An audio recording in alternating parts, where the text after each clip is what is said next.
이사야 6장에는 아주 유명한 이사야의 소명 이야기가 나옵니다. 우리가 다 찬양 가사에도 이런 가사가 있죠. 하나님이 내가 누구를 보낼까라고 물으니까 이사야가 내가 여기 있나이다. 나를 보내소서 라는 유명한 답변을 하는 내용이 이사야 6장에 있습니다. 그런데 이 소명 기사에서 나를 보내소서라고 답변한 그 뒤에 하나님께서 이사야에게 사명을 맡깁니다. 그런데 그 사명의 내용이 참 이해하기가 쉽지가 않은 내용입니다. 9절 10절, 6장 9절 10절이 이제 이사야에게 맡긴 사명의 내용인데 그 사명의 내용을 정리를 하면 이런 내용이에요. 너는 백성들에게 가서 이렇게 말해라 라는 겁니다. 뭐라고 말하냐면 너희가 듣기는 들어도 깨닫지 못할 것이고 보기는 보아도 알지 못하리라. 그렇게 말해라. 이 말씀은 이스라엘 백성들의 상태가 이렇다라는 말씀을 하신 것인데 그러니까 그들의 마음이 교만하고 완악해서 아무리 하나님 말씀을 들어도 깨닫지 못할 것이라는 말씀입니다. 보통 일반적으로 가서 말씀을 전해라 라고 말씀을 하실 때 우리가 기대하는 것은 변화잖아요. 네가 가서 말씀을 전하면 그들이 듣고 변화될 걸 기대를 하는 거지 않습니까? 근데 여긴 그런 기대가 없습니다. 네가 가서 전해야 될 것은 변화가 없을 것이야. 너희들은 말씀을 들어도 못 들어. 아무것도 못 봐. 이걸 전하라는 겁니다. 변화가 일어나지 않을 거라는 얘기예요. 자, 이 사명은 백성들뿐만 아니라 이사야에게도 의미심장한 내용이었습니다. 이사야는 메신저고 사역자지 않습니까? 그러면 사역자에게는 당연히 열망하는 소원이 있습니다. 그게 뭐냐면 듣는 자들의 개혁과 회복이에요. 변화입니다. 그런데 하나님은 그들이 네가 하는 말씀을 들어도 깨닫지 못할 것이라는 겁니다. 이사야 입장에서는 이게 어떤 말씀이냐면 아무리 사역을 해도 열매가 없을 거라는 거예요.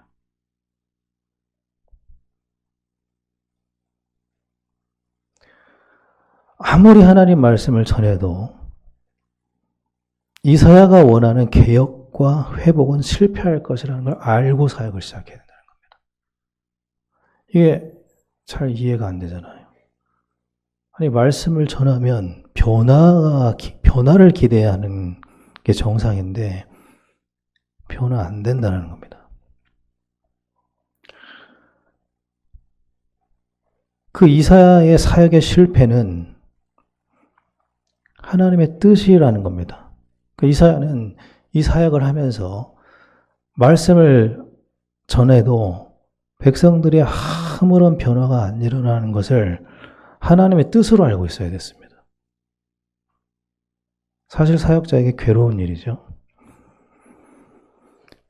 그럼 하나님의 뜻은 뭐였냐면 이스라엘 백성들이 말씀을 깨닫지 못하고 포로라는 심판의 과정으로 들어가는 거였습니다.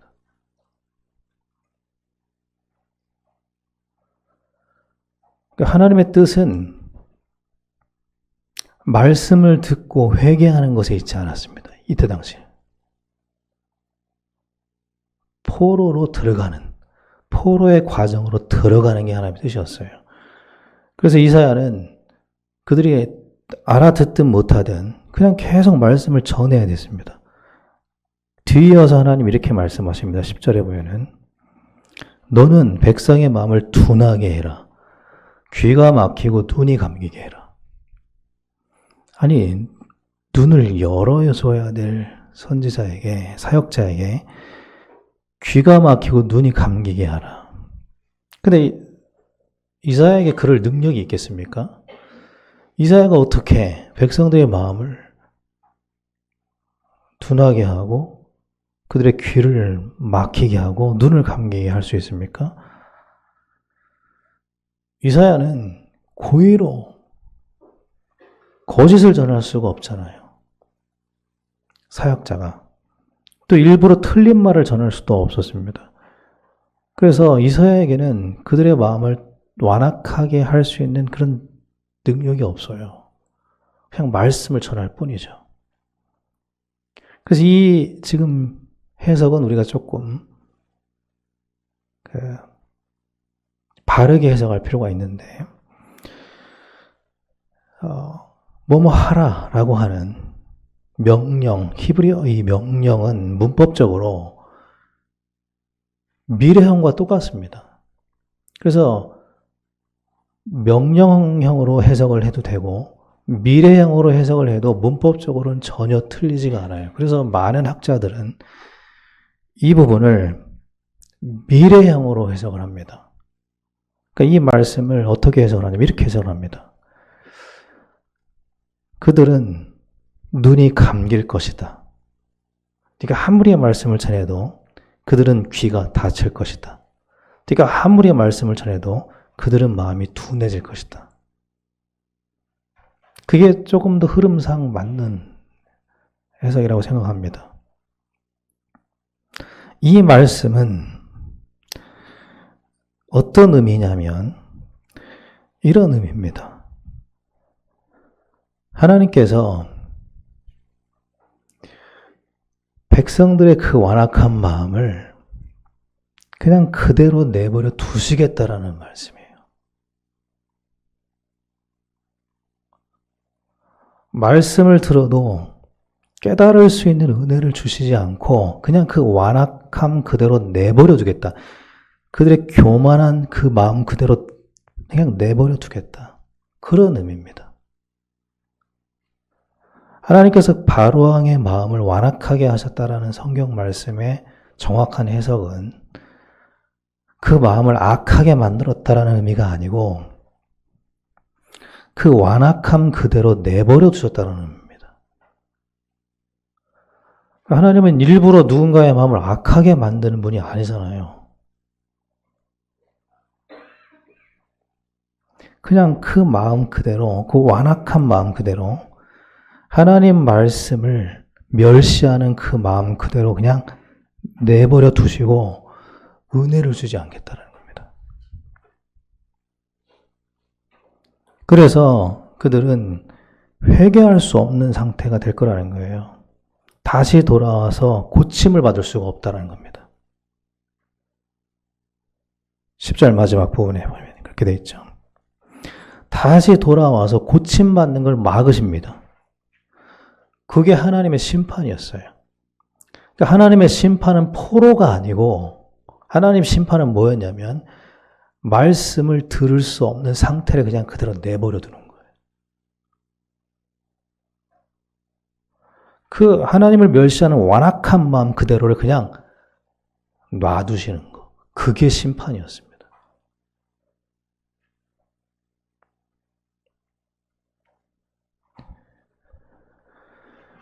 예수님께서 공생애를 시작하시고 처음 외친 게 뭐냐면 회개하라 했죠.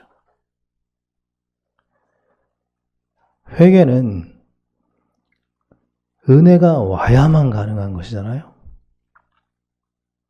왜냐하면 은혜가 우리의 죄를 깨닫게 하기 때문에 그렇습니다. 다시 말하면 빛이 임해야만 더러운 게 보이는 겁니다. 여러분 이 형광등 이 아래에서 먼지 하나도 안 보이지만 창문 다 열고 햇빛이 들어오면 먼지가 보여요. 빛이 와야만 내 안에 있는 더러움이 보여요. 은혜가 와야만 내 더러움이 보이고 회개가 되는 겁니다. 그래서 기독교 역사를 보면은 모든 회복과 개혁과 부흥 이런 것들은 회개로 시작했다고 해도 과언이 아닙니다. 그래서 누군가 지금 이스라엘 백성들을 회개할 수 없는 상태잖아요. 회개할 수 없는 상태라고 하는 것은 하나님의 은혜가 거기 없다라는 것과 똑같은 겁니다. 빛이 없어요. 어둠 속에 있으니까 내가 얼마나 더러운지가 보이질 않는 겁니다. 하나님께서 그 완악한 마음 그대로 내버려 두시겠다는 그게 심판이라는 겁니다. 자, 그런데 참 재미난 것은 하나님은 말씀을 거두시지는 않으셨어요. 이사야라는 메신저도 거두시지 않습니다. 메신저도 놔두시고 메신저를 통해서 말씀을 계속 전하게 하셔요. 근데 뭐를 거두셨냐면 은혜를 거두신 거예요. 은혜를 거두시니까 이 백성들이 뭐를 못하냐면 회개를 못해요. 자기의 더러움이 보이질 않는 겁니다. 히브리서 12장 17절에 보면은 이 완악한 자들이 회개할 기회를 얻지 못하였다라고 히브리서 기자는 말합니다. 너무 완악하니까 회개할 기회를 잃어버렸어요. 근데 그게 하나님의 심판이라는 겁니다.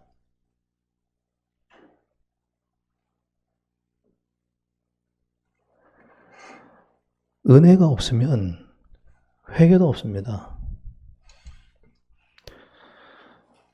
고린도후서 7장 10절에 은혜가 없으면 구원도 없어요. 바울은 이렇게 말합니다. 구원에 이르게 하는 회개. 회개가 없으면 구원도 없습니다. 우리 인생의 삶에 하나님의 은혜가 사라지면 우리는 스스로 무너지는 길을 걸어갈 수밖에 없습니다.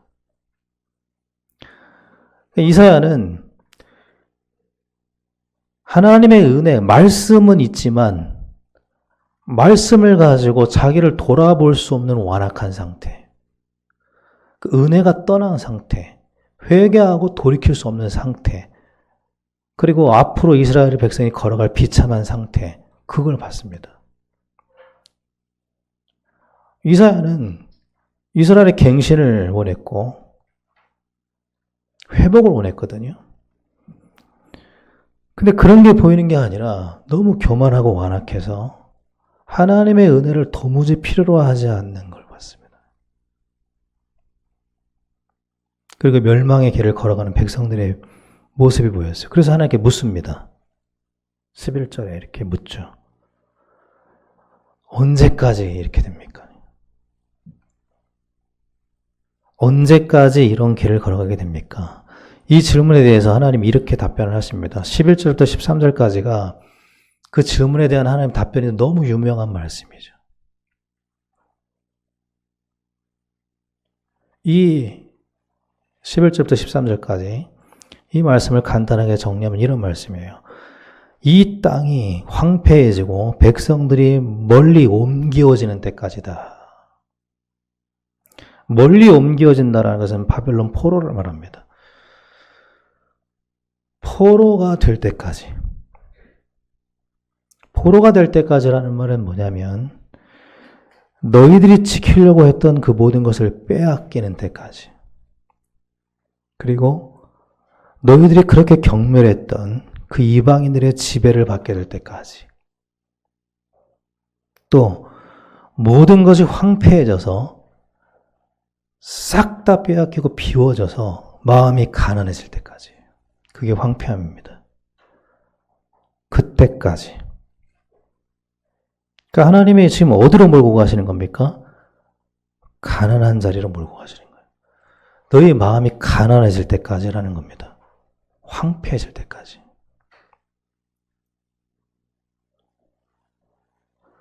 가난함으로 우리를 마음을 가난하게 만드시는 거예요. 하나님이 계속 가난하게 만드십니다. 그러면서 이런 말씀을 하시는데 이렇게 말씀하십니다. 그 중에 13절에 10분의 1이 아직 남아있을지라도, 그러니까 남은 자에 대한 말씀인데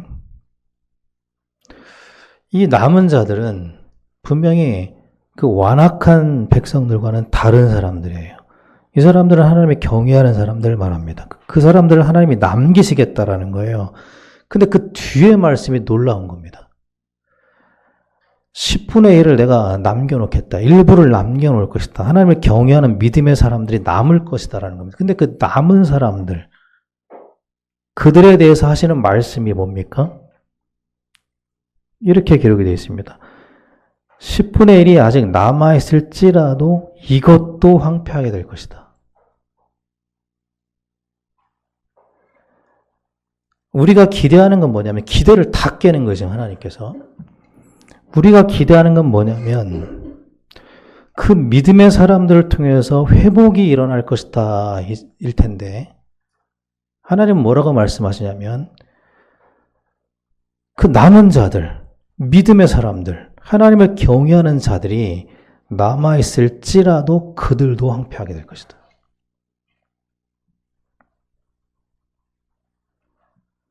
믿음의 사람들도 황폐함과 포로의 시련을 면하지 못할 것이다. 이 말입니다. 그러니까 불신앙의 사람들과 믿음의 사람들이 결과가 같다라는 거예요. 둘 다 포로로 끌려가게 될 것이라는 겁니다. 아니 이게 말이 안 되는 얘기잖아요. 근데 그런 말씀을 하시는 거예요. 완악한 자들과 하나님을 경외하는 자들이 똑같이 황폐하게 될 것이라는 겁니다. 결과가 같다라는 겁니다. 성경이 말하는 계속 말하는 게 있습니다. 우리가 기대하는 것과 굉장히 달라요. 성경은 이렇게 말을 합니다. 믿든지 안 믿든지 성도는 어떤 상황에도 놓일 수 있다는 겁니다. 믿음의 결과라는 것이 우리가 예상하는 바와 같지 않을 수 있다는 거예요.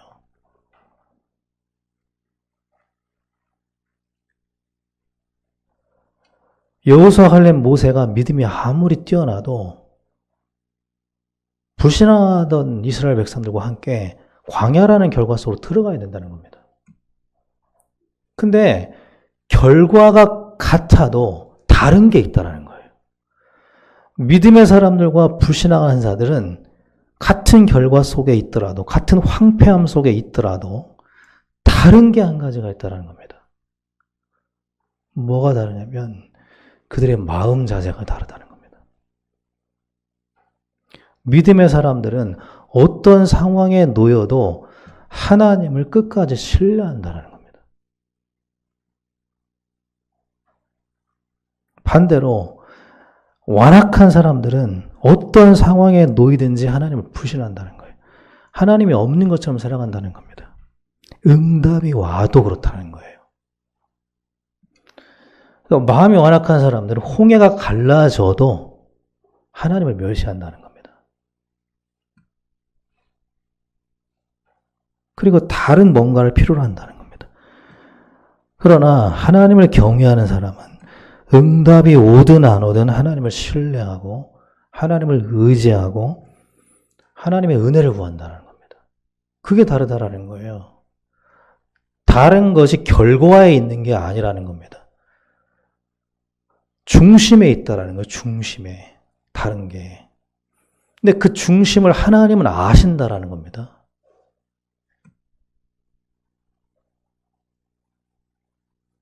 이 말씀을 다시 좀 정리하면 이게 의미심장한 말씀이에요.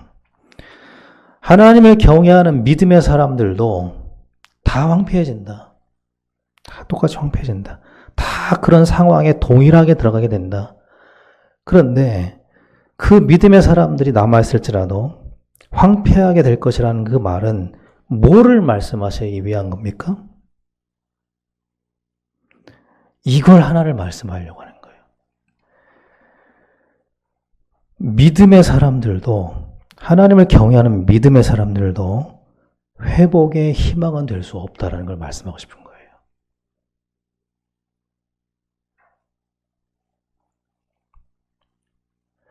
우리 가정에 믿음의 사람, 다 불신앙하는데 믿음의 사람이 한 명 있을 수 있잖아요. 근데 하나님이 이렇게 말합니다. 그 사람도 희망이 아니래요. 우리 교회가 완전 바다가로 갈 수 있잖아요. 근데 그 안에 믿음의 사람이 있을 수 있잖아요. 근데 하나님이 이렇게 말합니다. 그 사람도 희망은 아니다라는 겁니다. 회복의 열쇠가 아니래요. 그 남은 자들도 회복의 열쇠가 아니래요. 다 똑같이 그냥 황폐함으로 들어갈 뿐이래요.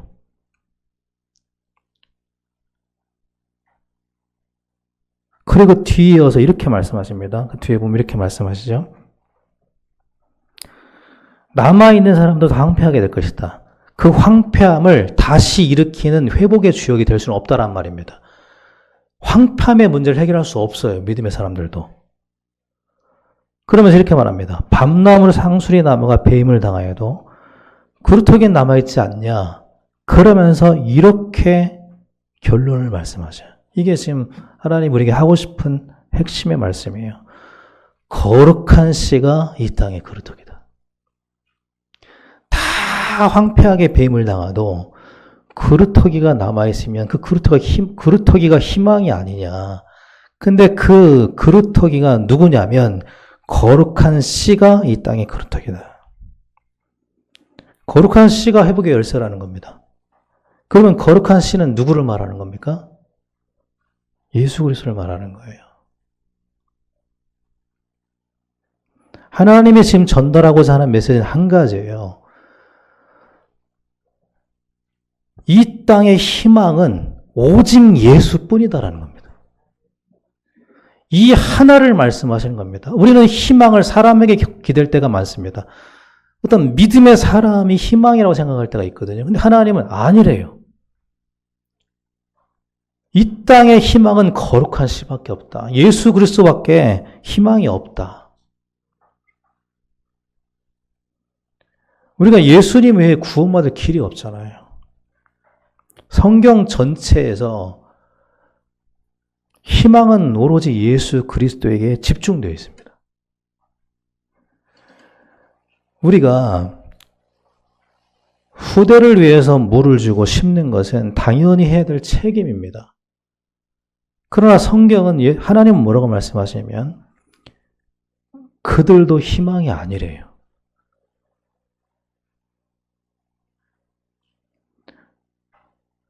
단 하나의 희망은 예수 그리스도래요.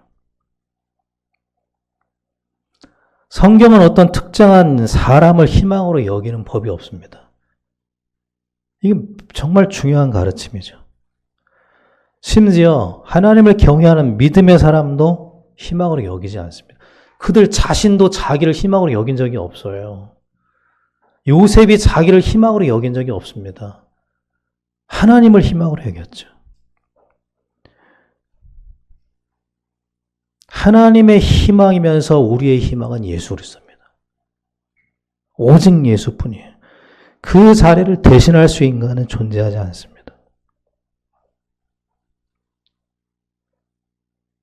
우리가 믿음이 견고하다 할지라도 여전히 우리의 희망은 예수님입니다.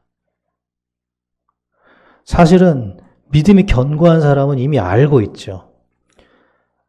하나님을 끝까지 신뢰하는 사람은 그냥 하나님을 신뢰합니다. 자기를 신뢰하지 않잖아요. 누구도 신뢰하지 않습니다. 그냥 오직 예수를 신뢰하죠.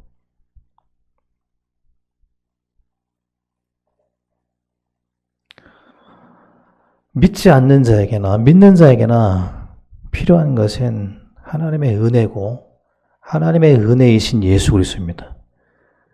요한복음 1장 14절에 말씀이 육신이 되어서 우리 가운데 거하심에 은혜와 진리가 충만하더라. 그리스도 안에 은혜가 예수님 안에 은혜가 충만하더라. 요한계시록 21장 6절 같은 사도 요한이 썼습니다. 예수님 안에 은혜와 진리가 충만하다고 말했던 사도 요한이 요한계시록을 쓰면서 마지막 부분에 이렇게 말합니다. 21장 6절에 예수님은 처음과 마지막이 되신다. 그리고 처음부터 끝까지 우리에게 필요한 것은 뭔지를 얘기해요. 그게 성경의 끝인 요한계시록 22장 21절입니다. 성경의 끝은 어떻게 끝나고 있습니까? 주 예수의 은혜가 모든 자들에게 있을지어다. 그렇게 끝이 납니다. 모든 자들에게 필요한 것은 예수님의 은혜다라는 거예요.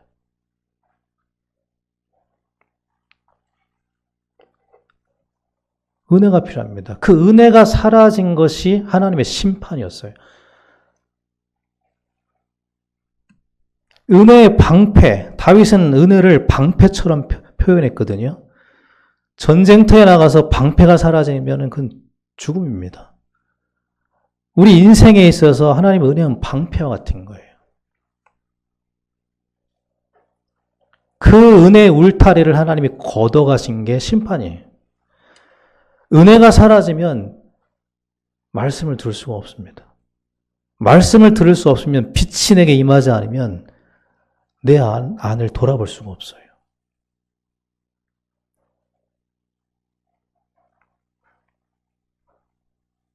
그래서 예수님은 은혜를 향한 갈급함이 복이다라고 말씀하시는 겁니다.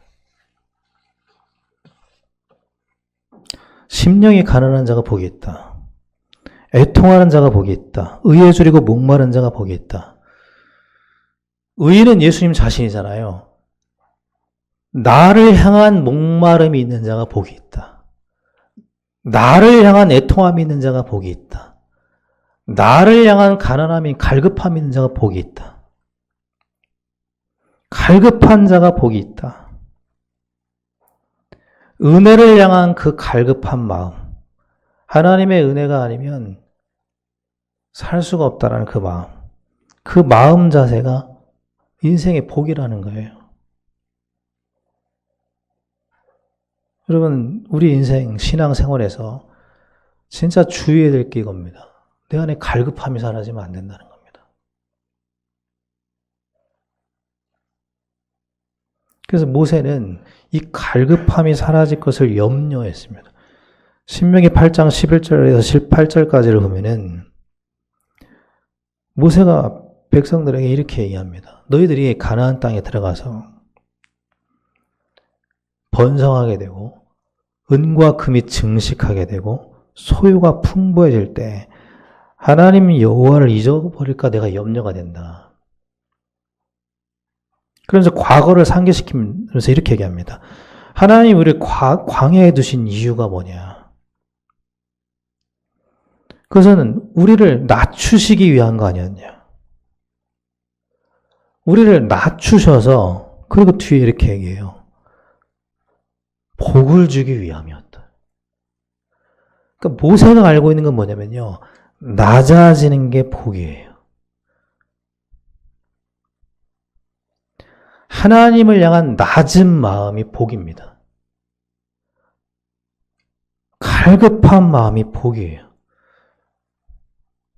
그러면서 이렇게 얘기합니다. 네 능력과 네 손의 힘으로 재물을 얻었다고 생각하지 말아라. 하나님이 너에게 이 재물을 얻을 힘을, 능력을 주신 거 아니냐.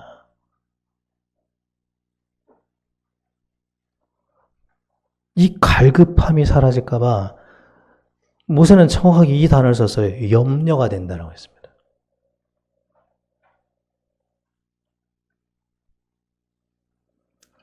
우리는 예수님을 향한 갈급함이 사라지지 않도록 주의해야 됩니다. 이게 사라지면 안 돼요. 갈급한 마음이.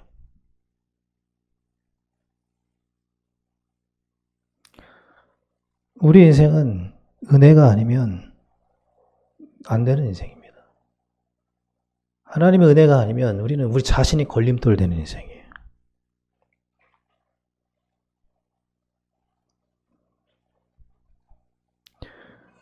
우리가 정말 사람을 안다면 사람의 위로가 필요하지 않다는 걸 알게 됩니다. 그게 정말로 필요한 건 아니라는 걸 알게 됩니다.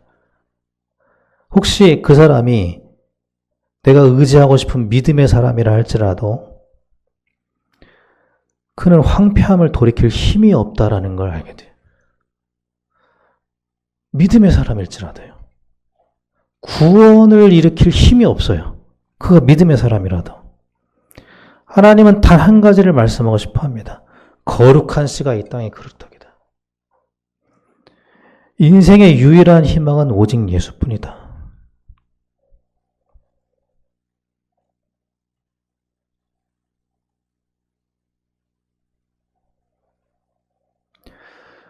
이 말씀은 사실 이 이사야 6장 13절 말씀은 과거에 우리가 어떤 특정 대상, 후대라는 이 대상을 지칭하는 말씀으로 해석을 많이 해왔습니다. 그런데 저도 어떤 사고의 감옥에 갇혀 있었어요. 이 말씀을 성경 그대로 보려고 볼 수가 없었어요, 사실은. 어떤 나를 가둬둔 사고의 틀 때문에 그렇습니다. 그 안에 갇혀서 성경을 성경대로 볼 수가 없었던 것 같아요. 이 말씀 어디에도 후대에 대한 얘기는 없습니다. 저는 제가 이걸 분별하지 못했던 것에 대한 죄가 크다고 생각합니다. 어떻게 이 말씀을 성경대로 보지 못했지? 여기에 어떻게 후대에 대한 의미가 들어가 있지? 어딜 찾아봐도 하나님이 말씀하고 싶어 하는 것은 예수님이에요. 후대가 희망이라는 게 아니에요. 예수 그리스도가 희망이라는 얘기입니다. 저는 오랫동안 렘넌트라는 이름으로 그 사역을 누구보다 열심히 했던 사람으로서 제 죄에 대한 책임이 크다고 생각합니다. 그래서 하나님이 거기에 대해서 책임을 물으시면 저는 아무것도 할 수가 없어요. 그 대가를 치를 수밖에 없습니다. 그러나 이 사고의 감옥에서 나오고 나서 성경을 성경대로 볼 수 있게 되었습니다. 하나님의 희망은 예수님밖에 없습니다. 후대도 아니에요. 믿음의 사람들도 아닙니다. 어떻게 후대가 미래의 희망이 될 수가 있습니까? 어떻게 해요? 어떻게 인간이 희망이 될 수가 있습니까? 하나님은 그들도 황폐하게 될 것이다. 황폐함을 돌이켜서 회복시킬 수가 없대요.